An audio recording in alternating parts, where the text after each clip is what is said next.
हे मधुसूदना, माझ्या राजवाड्यात तुझे स्वागत आहे. आपण आसन ग्रहण करावं.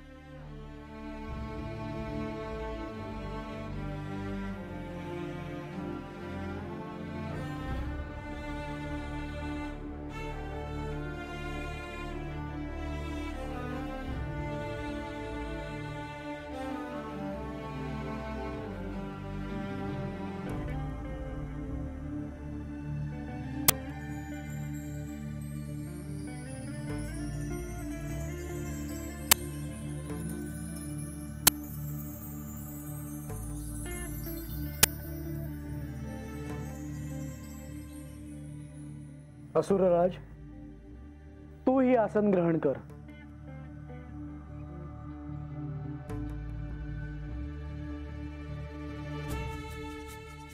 हे श्री विष्णुदेव, आमचा नमस्कार स्वीकार व्हावा.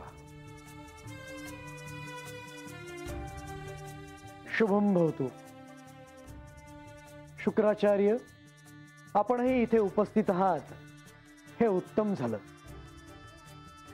श्री विष्णू, मी माझ्या यथाशक्ती आपले जे स्वागत केले त्यात काही न्यून राहिलं असेल तर मला सांगावे. असुरराज, मी तू केलेल्या स्वागताने प्रसन्न झालो आहे, परंतु ही वेळ अत्यंत महत्वाची आहे. मी ज्या कार्यासाठी इथे आलो आहे ते कार्य आधी सांगतो. होय, मीही ऐकण्यास उत्सुक आहे. मल्लासूर, तू बुद्धिमान आहेस, तू शक्तिशाली आहेस. तू स्वबळावर या त्रिलोकात स्वतःचं राज्य स्थापन केलंस, परंतु आता परिस्थिती निराळी आहे. शिवाने जे मार्तंड भैरवाचं रूप धारण केलं आहे ते अत्यंत विलक्षण आहे. ते स्वतः या युद्धात उतरले तर साऱ्या दैत्यांचा विनाश होईल.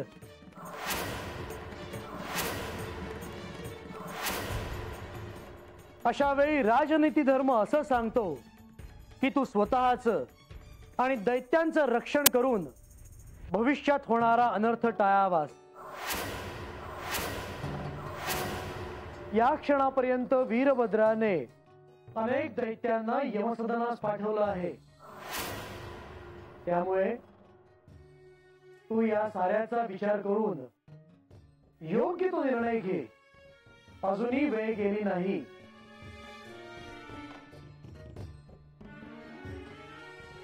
कोणतीही अट न ठेवता युद्धातून माघार घे. धर्माच्या संस्थापनेसाठी सहाय्यभूत झाला नाहीस तरी त्यात बाधा होऊ नये म्हणून श्री मार्तंड भैरवांना शरण ये.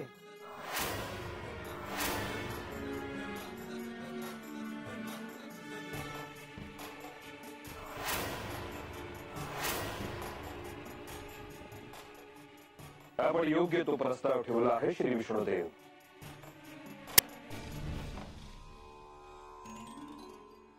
आपण माझा अपमान करत आहात विष्णुदेव. हे मल्लासुरा, श्री महादेव हे संहार करता आहेत. त्यांनी आजपर्यंत त्रिपुरासूर, अन्नकसूर अशा अनेक दैत्यांचा वध केला आहे. त्यांच्या आज्ञेचा जो भंग करेल त्याचे ते दुर्दैव ठरेल. खरं तर हे सगळे सांगायची आवश्यकता पडलीच नसती, परंतु तू ऋषी मुनींचा छळ केलास, त्यांच्या धर्माच्या कार्यात अडथळा आणलास, गोहत्या केलीस.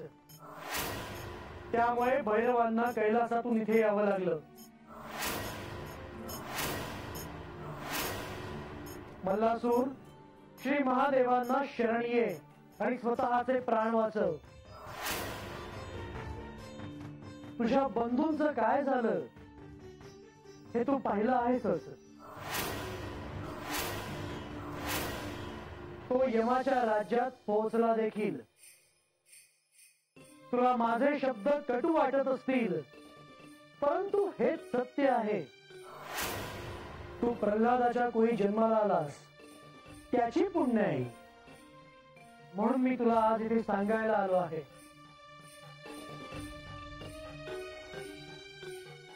आपण श्री विष्णू जे सांगत आहेत तसे ठरवावे आणि त्यांच्या प्रस्तावाचा स्वीकार करावा असे मला वाटते. स्त्रियांचं ऐकून हा मल्लासूर युद्धभूमीवर जाणार का? मल्लासूर, आम्ही हेच सांगत होतो. सर्वनाश टळू शकतो. तुम्ही बोललात, आता मी बोलणार. श्री विष्णुदेव, आपण जे बोललात ते ऐकून मला अत्यंत वाईट वाटले. आपण मला त्या शिवाचे भय दाखवत आहात. माझ्या बळाचा आपणही कयास नाही लावू शकत. माझी आपणास विनंती आहे की आपण त्या शिवाच्या बाजूने या युद्धात उतरू नये. आपण सहपरिवार या मणिचूर पर्वताच्या शिखरावर राहायला यावे. आणि हे माझं वचन आहे की त्या शिवाला या युद्धात मी पराभूत करीन. एवढंच नाही तर त्याचं उदर फाडून त्याच्या रक्तात स्नान करून मी ते पितरांना अर्पण करीन.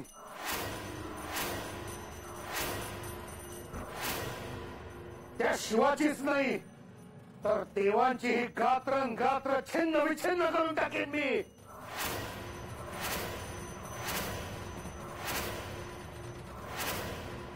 मल्लासूर, यालाच विनाशकाय विपरीत बुद्धी असे म्हणतात. मी तुला मृत्यूपासून वाचवण्याचा प्रयत्न केला नाही असं नंतर म्हणू नकोस.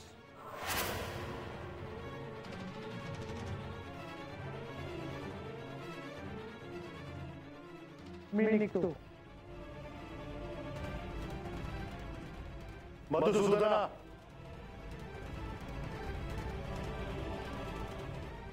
जो शूर असतो तो युद्धभूमीतून माघार घेत नाही. माझे वचन स्मरणात ठेव.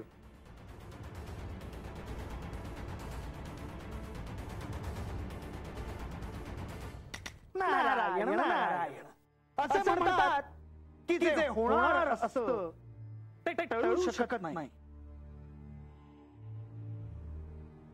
माझ्या आराध्यांचं मल्लासुराची भेट घेण्यामागचं प्रयोजन काय होतं? तर युद्ध थांबवण्याचं. मल्लासुराला मृत्यूपासून वाचवण्याचं, दैत्य कुळाचा विनाश होण्यापासून थांबवण्याचं प्रयोजन. पण नारायण नारायण असं म्हणतात की कर्म करणं हे तुमच्या हातात असतं, तसंच ते मल्लासुराच्याही हातात होतं. परंतु त्यांनी उचित कर्म केलं नाही. त्याने हा निर्णय घ्यायला हवा होता की मृत्यू निवडायचा की आयुष्य. आणि त्याने मृत्यूच निवडला. नारायण नारायण.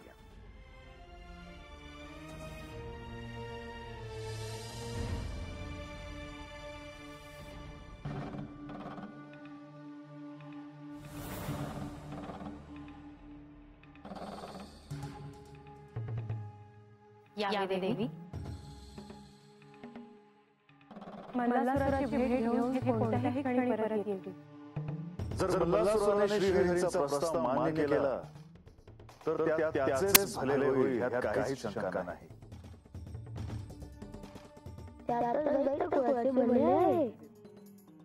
नाहीतर जसे त्याच्या सेनापतींना युद्धात मृत्यूसदनी जावे लागले तसे आता त्यालाही मृत्यूला सामोरे जावे लागेल. जसा त्याचा भाऊ मणी त्याचा जसा अंत झाला तसाच ह्याचाही होय. मला वाटते मणीच्या वधानंतर तरी आता त्याला सद्बुद्धी आली असेल. आता श्री विष्णू इथे आल्यावरच कळेल की तिथे नेमके काय घडले ते.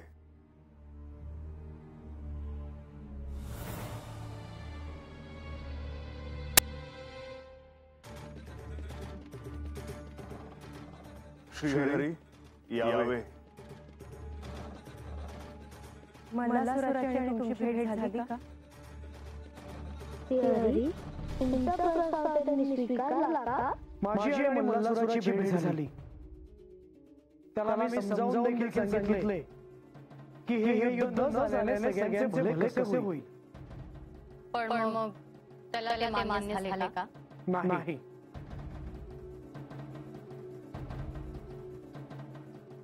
त्याने प्रस्तावाचा स्वीकार केलाच नाही. दुर्दैवाने त्याने हा प्रस्ताव फेटाळला. मी म्हणाले तर तो ऐकणार नाही म्हणून. आता त्याला त्याच्या विनाशाला सामोरं जावंच लागेल, ह्यात शंका नाही.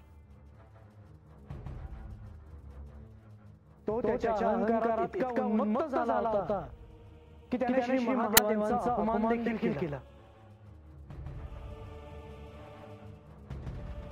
इतके होऊनही त्याला बुद्धीची जोर काही मिळाली नाही. हे सत्य आहे.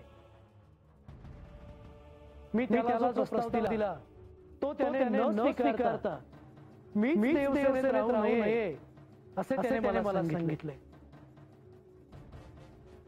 त्याचे असे धाडस झालेच कसे? कार्तिकेया, शांत हो.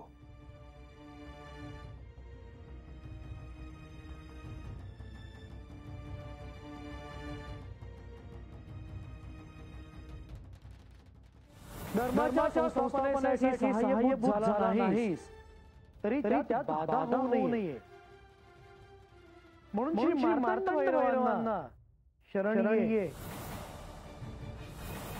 माझ्या बाळाचा आपण ही कयास नाही लावू शकत.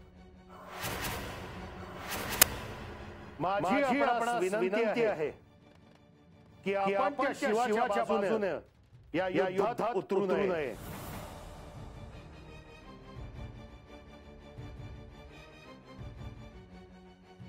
या युद्धात शिवाला माझ्याकडून पराभवच नाही तर त्याचा मी विनाशही करेन असे त्या उन्मत्ताच्या तोंडून उद्गार निघाले.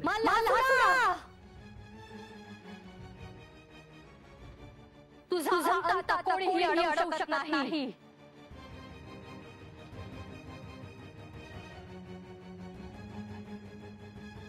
मल्लासुरा, मी तुला एक संधी दिली होती परंतु तू ती देखील नाकारलीस. आता तुझा अंत समीप आला आहे.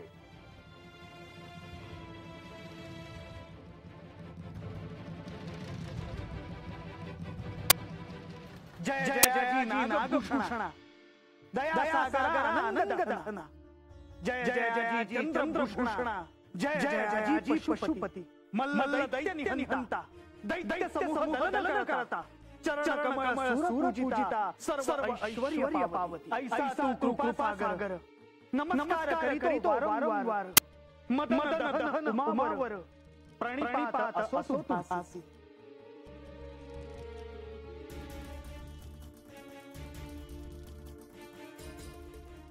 नारायण नारायण. श्री खंडेरायांनी आता हे युद्ध होणार अशी घोषणा केली. सर्व सृष्टी आता वाट पाहत होती. तिकडे मल्लासुराने देखील घोषणा करायचे ठरवले. आता हे युद्ध अटळ होते.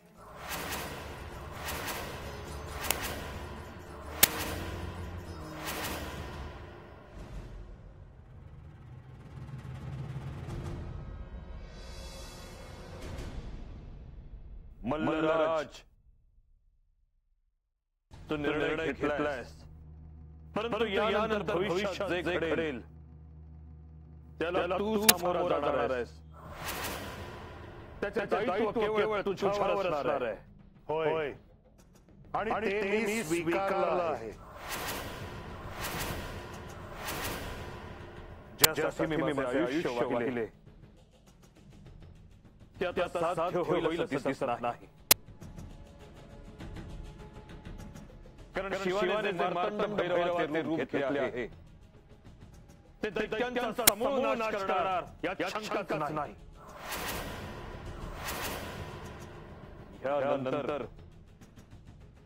ह्यानंतर दैत्यांचं कल्याण संभव नाही. आचार्य आजवर आमच्या सोबत होतात आणि आता आपल्या सहाय्याची आपल्या मार्गदर्शनाची गरज नसताना आपण जात आहात. कारण आता इथे आमच्या शहराला काही प्रयोजन उरलेले नाही. यापुढे मी मार्तंड भैरवाचे स्मरण करीन आणि दैत्यांना पाताळात स्थान मिळावे यासाठी प्रार्थना करेन. आचार्य, आजवर तुमच्याविषयी माझ्या मनामध्ये खूप आदर होता, पण आपण त्या शिवामुळे इतके भयग्रस्त झाला आहात हे पाहून आता तो आदर कमी झाला आहे आणि हे आपल्याला शोभत नाही. आणि एक सांगतो, त्या खंडोबा जेव्हा संपूर्ण पराभव करीन त्यानंतर जो उत्सव होईल त्याचं निमंत्रण मी तुम्हाला आधीच देऊन ठेवतो. त्याला यायला विसरू नका.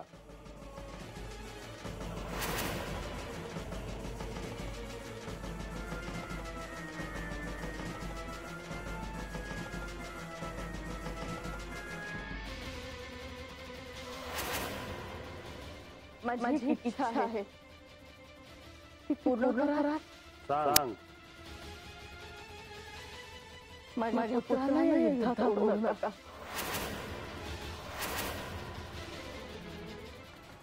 नारायण नारायण. आणि आचार्य तुंब युद्ध होणार हे आता सिद्ध झाले होते. देवसेना आणि दैत्यसेना आता सज्ज झाली होती. या कृतयुगात मल्हारी पर्व अवतरणार होते. हे मल्हारी देवा तुझं नमन, हे मैरा तुझं नमन, कलिदोष दहना तुझं नमन, भक्त प्रिया तुझं नमो. नारायण नारायण. ज्या क्षणाची सारे आतुरतेने वाट पाहत होते तो क्षण आता आला होता. प्रत्यक्ष श्री खंडेरायांविरुद्ध युद्ध करण्यासाठी मल्ल सिद्ध झाला होता.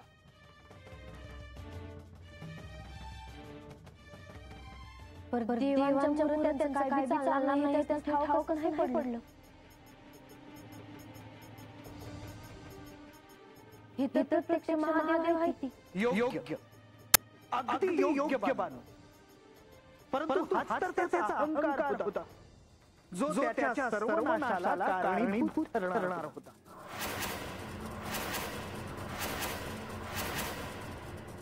एवढा अहंकार स्वाभाविकच आहे. त्याने त्रैलोक्यावर राज्य केलं होतं. साऱ्या त्रैलोक्यात त्यांचीच सत्ता होती. त्रैलोक्यात त्यांना आडवणारं कुणीही नव्हतं. केवळ मणी आणि मल्ल यांना ब्रह्मदेवांकडून वरदान मिळाले म्हणून ते उन्मत्त झाले होते असं नव्हे. तर मणी आणि मल्ल हे दोघेही युद्धशास्त्रात अत्यंत निपुण होते. मल्लासुर युद्धशास्त्रात अत्यंत उत्तम होता. तो शूरवीर होता. सर्व शस्त्रांमध्ये तो पारंगत होता. आणि इथे सारे दैत्य त्यांनी या युद्धासाठी गोळा केले होते. आता तो क्षण आला होता जेव्हा साऱ्या जणांना मल्लासुराचे युद्ध कौशल्य पाहायला मिळणार होते.